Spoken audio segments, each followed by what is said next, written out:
O mesmo discípulo que estava preocupado em pregar o evangelho, o mesmo discípulo que estava preocupado em curar os enfermos, também deveria estar preocupado em sanar a fome, não apenas espiritual, mas também a fome física.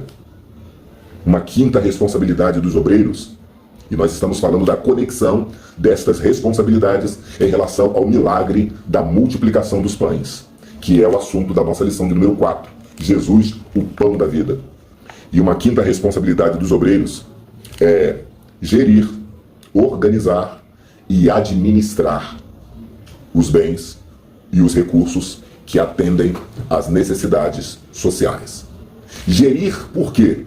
Porque é responsabilidade dos obreiros ir atrás do alimento. É necessidade dos obreiros prover o alimento para o povo. E como nós já citamos lá em João capítulo 4, versículo 6, Jesus disse, olha, vão até a cidade e comprem, 4:8 de João, vão até a cidade e comprem comida. E aqui em João 6:5, Jesus está dizendo, olha, vocês devem comprar comida para esse povo. E os discípulos ficaram preocupados porque o lugar para comprar era longe, o dinheiro era pouco.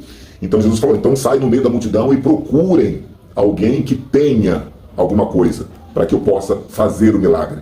Também era responsabilidade dos discípulos ver no meio da multidão se alguém possuía recursos. Inclusive, o texto diz lá no versículo 9 que eles acharam um rapaz que possuía apenas 5 pães e 2 peixinhos. E os discípulos até disseram, olha Senhor, nós conseguimos aqui um rapaz, ele só tem 5 pães e 2 peixes, mas o que é isso para tanta gente?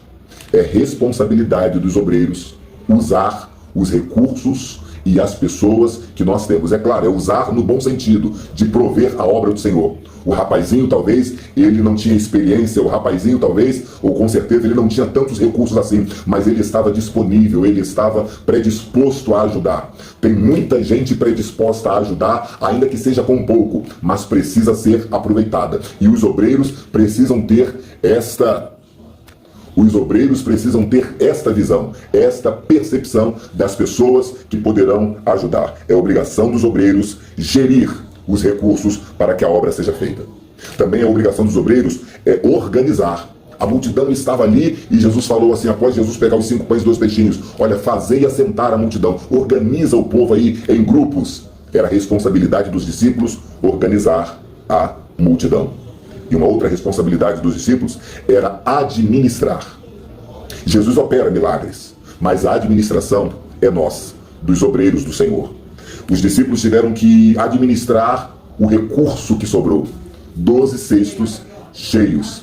Os discípulos foram responsáveis em administrar tudo isso. Não é diferente nos dias de hoje. Nós